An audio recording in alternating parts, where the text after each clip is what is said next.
Oke, bismillahirrahmanirrahim. Assalamualaikum warahmatullahi wabarakatuh.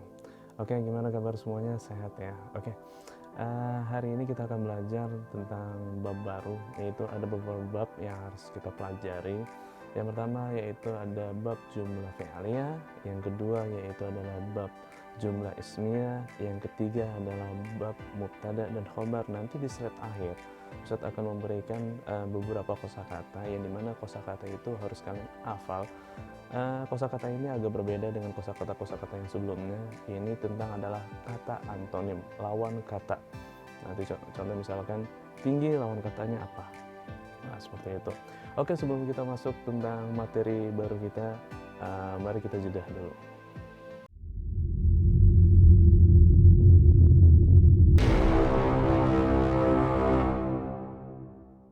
Oke, Ustadz minta kalian untuk membuka PowerPoint kalian, yaitu yang pernah kasih kemarin ya.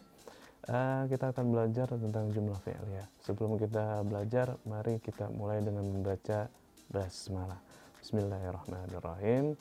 Oke, kita masuk ke bab jumlah fi'liyah dulu.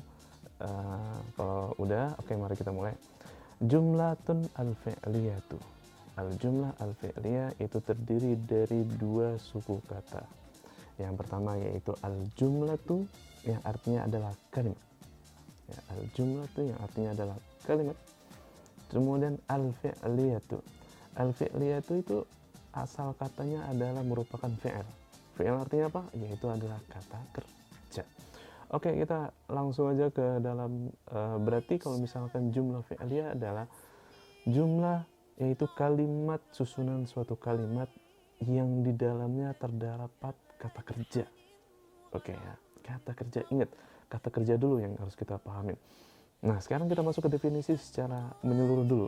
Yaitu pertama, al-jumlah al-fi'liyah adalah seluruh kalimat yang terdiri dari kata kerja atau predikat. Yang kedua yaitu adalah pelaku, yaitu subjek.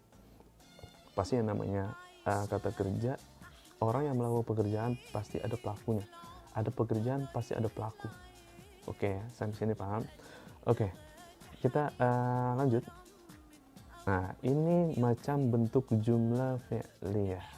Jumlah fi'liyah terdiri dari dua macam, yaitu jumlah al-fi'lul lazim sama fi'lul muta'addi. Nah, perbedaannya apa? Kemarin kita udah belajar tentang yaitu SPO. Ya, kemarin kita udah belajar SPO. Nah, ini tentang objeknya.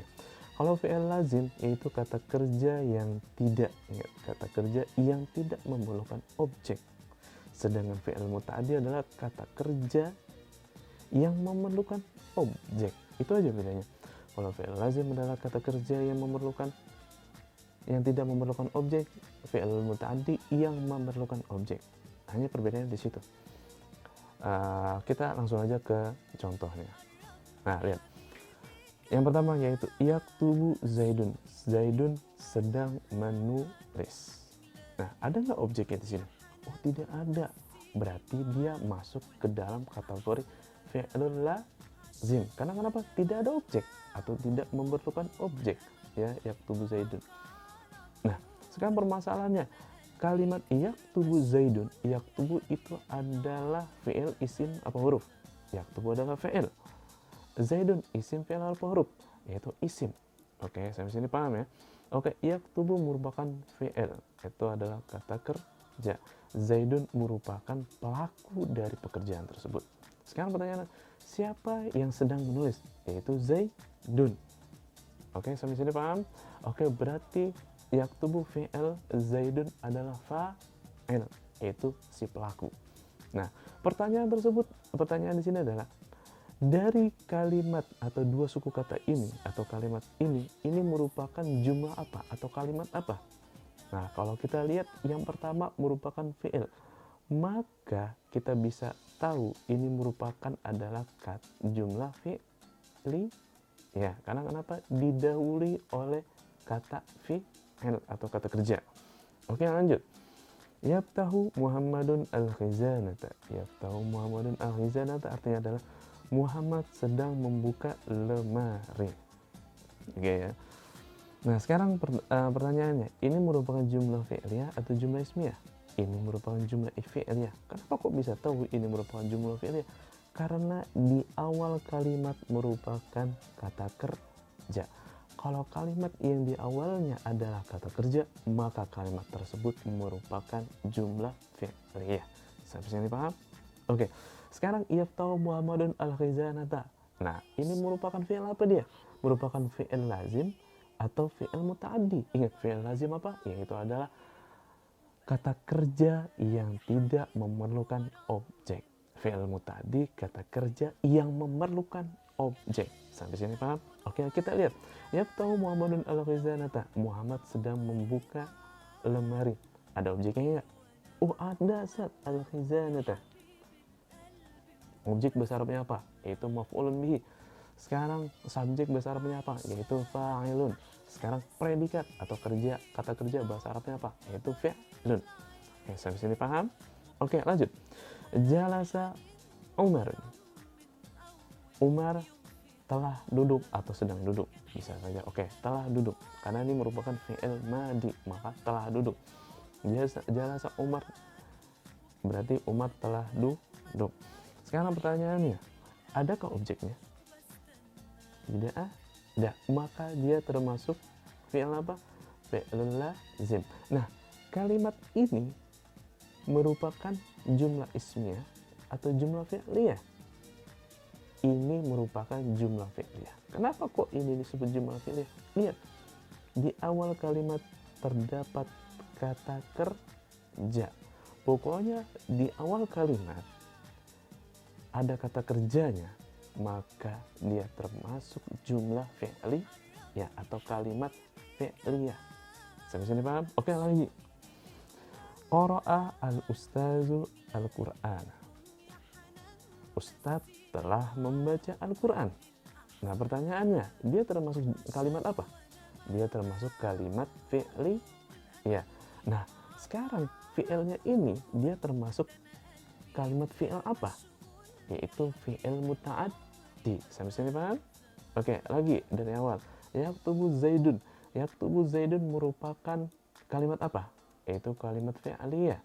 Oke, sampai sini paham? Nah, sekarang kalau dia termasuk kalimat kata kerja, nah dia ini termasuk kata kerja yang kayak gimana? Kata kerja yang tidak membutuhkan objek. Oke, lagi. Yaftahu Muhammadun al-khizanata merupakan kalimat apa? Kalimat fi'liyah atau kalimat kata kerja. Sekarang dia merupakan kata kerja apa? Dia kata kerja yang memerlukan objek, karena di sini ada objek yaitu al-khizanata. Oke, sampai sini paham? Oke. Next. Kalau kalian paham. Oke, sekarang kita masuk ke jumlah ismiyah. Tadi kita belajar tentang jumlah fi'liyah, yaitu kalimat yang tersusun dari kata kerja atau predikat yang dimana namanya suatu kata kerja pasti ada si pelaku yang mengerjakan pekerjaan tersebut. Oke, saya bisa dipaham ya. Oke, sekarang jumlah ismiyah. Jumlah ismiyah apa sih? Yaitu seluruh kalimat yang terdiri dari mubtada dan khobar. Ya, mubtada dan khobar itu apa, Ustaz? Nanti kita akan pelajari setelah ini. Atau bisa diringkas, yaitu adalah kalimat yang awalnya didahului dengan isim. Ya, dengan isim tuh.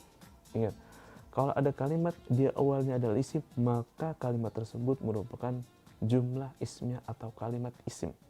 Kalau misalkan ada suatu kalimat depannya diawali dengan kata kerja, maka kalimat tersebut merupakan jumlah fi'liyah atau kalimat fi'il.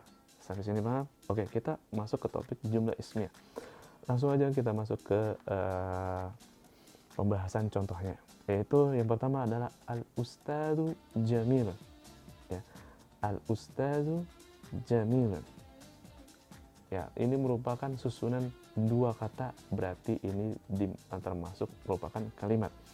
Oke, sekarang pertanyaannya. Al-ustadzu, dia isim, fi'il apa huruf? Al-ustadzu adalah isim. Oke, jamilun ya merupakan isim juga. Nah, oke, artinya apa? Yaitu ustadz. Nah, kalian tahu sendiri ya, ustadz jamilun, ustadz jamil. Oke, maka kalimat ini merupakan jumlah ismi Ya, karena diawali oleh isim. Sampai sini paham? Oke, next. Yang di bawahnya al-baitu kabirun, rumah itu besar. Al-baitu isim fi'il apa huruf? Yaitu isim. Nah, oke ya, sampai sini paham? Kalau misalkan kalimat ini diawali depannya isim, maka kalimat ini merupakan jumlah ismi. Iya. Begitu juga selanjutnya al-hammamu nazifun. Al-hammamu artinya apa?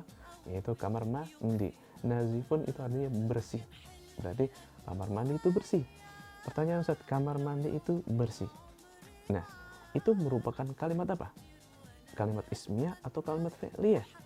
Kalau misalkan di awalnya merupakan kata isim, maka merupakan jumlah ismiyah atau kalimat isim karena diawali dengan isim. Sampai sini paham? Begitu juga contoh-contoh selanjutnya, yaitu al-faslu wasiun, as-saqfu murtafi'un. Al-faslu wasiun artinya kelas itu luas. As-saqfu murtafi'un, as-saqfu artinya apa? Yaitu atap. Atap itu tinggi. Maka semua komponen contoh ini merupakan jumlah ismiyah karena diawali oleh isim. Kalimat tersebut diawali oleh isim.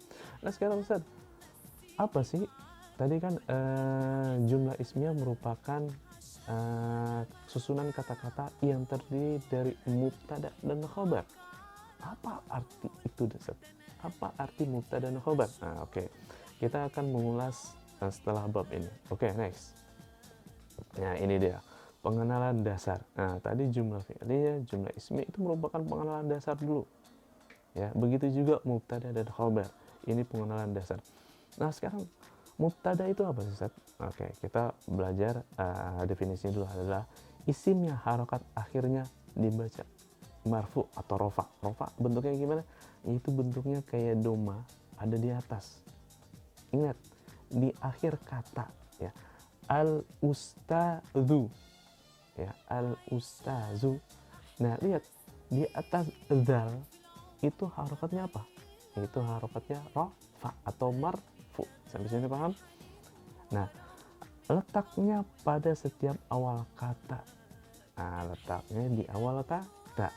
Atau ringkasannya ialah kata atau objek yang ingin dijelaskan. Berarti objek yang ingin dijelaskan. Contoh, al-ustazu. Nah, contoh yang tadi ya.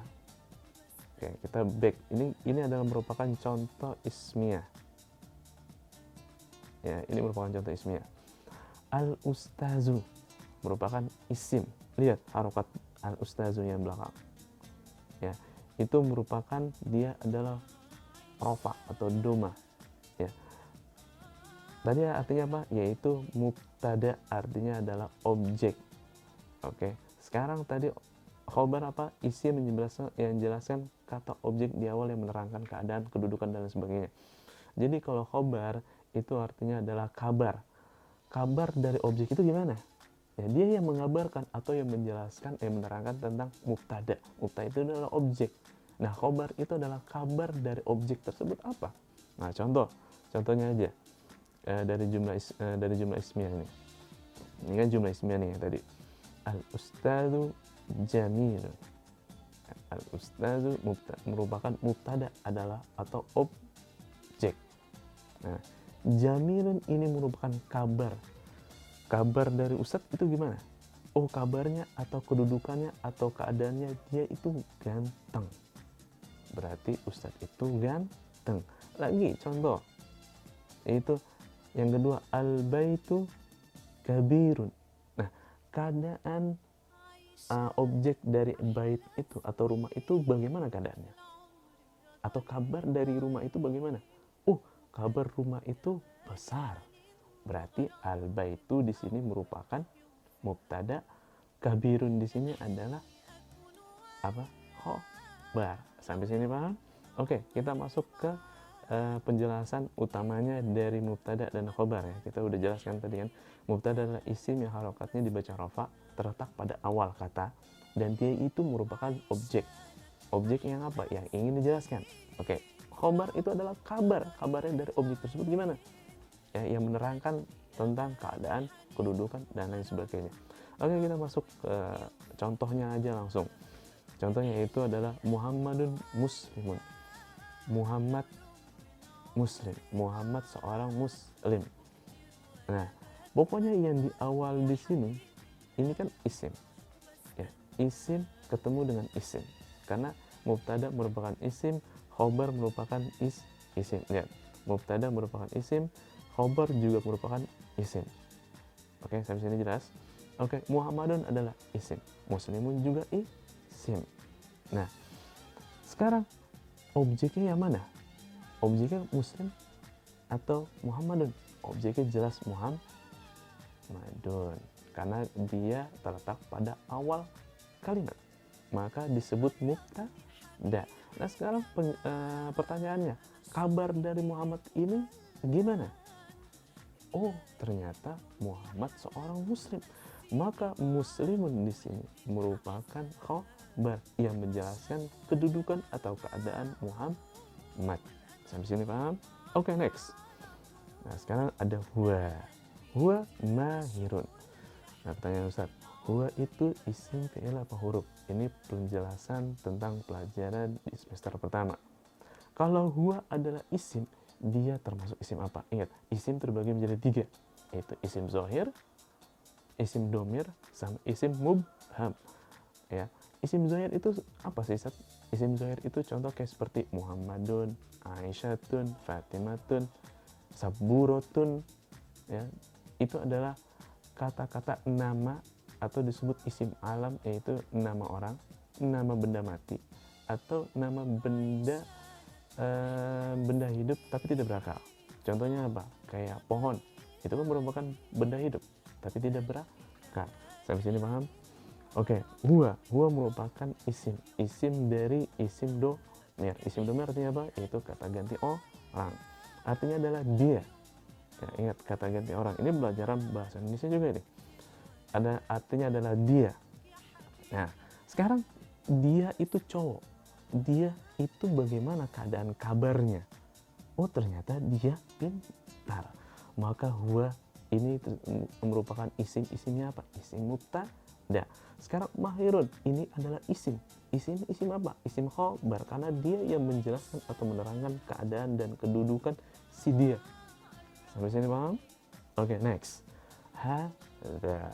Nah, hada artinya ini. Ini Zaidun, ya. Hada Zaidun. Nah, hada merupakan isim. Nah, sekarang dia merupakan isim apa? Isim mubham. Apa artinya isim mubham? Saya mau nanya. Ayo, ada yang tahu? Isim mubham merupakan kata ganti tunjuk atau kata tunjuk. Hada artinya ini, itu, dan lain sebagainya. Itu merupakan kata tunjuk, isim mubham. Hada merupakan isim. Zaidun juga isim. Nah, sekarang yang mana mubtada dan khobarnya, Ustaz? Oke, kita lihat. Ini Zaid. Ini adalah isim. Berarti merupakan mubtada karena terletak pada di awal kalimat. Nah, ini itu apa? Keadaannya, kabarnya. Ini Zaidun. Berarti ini menjelas. Zaid itu adalah mubtada apa khobar. Khobar itu adalah yang menjelaskan keadaan ini. Oh, ternyata ini Zaid. Bisa juga ini lemari. Oh, berarti ini adalah mubtada, lemarinya adalah khobar karena lemari menjelaskan dari kata tunjuk tersebut.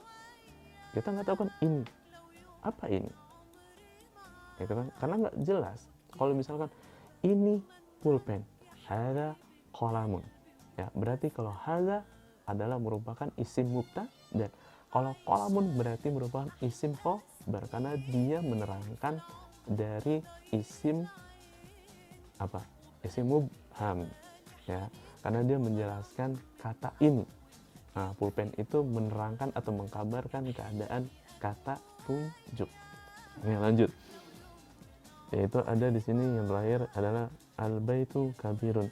Rumah itu besar. Nah, sekarang mana mubtada? Yaitu al-baitu. Ya, al-baitu. Karena dia terletak pada di awal kalimat. Kemudian kabirun disebut khobar atau kabar. atau menerangkan keadaan kabar rumah tersebut. Sampai sini paham? Gampang kan? Bahasa Arab itu mudah sekali kalau misalkan kita ngerti dan kita paham dari definisinya dulu. Pelajari definisi secara mendalam. Kalau kalian udah ngerti definisi dari setiap bab-bab di sini, masuk ke contoh itu sangat mudah sekali. Oke, next. Nah, di sini ada namanya kosakata antonim. Ya, silakan kalian hafalin. Ya, di sini ada kabirun yang artinya besar, sogirun artinya kecil, besar lawan katanya kecil. Kemudian ada ba'idun yang artinya jauh, lawan katanya adalah dekat. Jauh lawan katanya dekat. Dekatnya apa? Bahasa Arab itu qarib. Oke, itu tadi ya tentang penjelasan beberapa bab yang telah kita pelajari. Jikalau ada dari kalian yang tidak kurang paham tentang penjelasan Ustadz yang barusan, bisa nanti kita lanjut melalui aplikasi Zoom, yaitu kita face to face bertanya bagian mana yang tidak kalian pahamin, bisa bertanya melalui Ustadz atau nanti melalui chat juga boleh, silakan. Oke, mungkin itu aja penjelasan dari Ustadz. See you next time. Wassalamualaikum warahmatullahi wabarakatuh.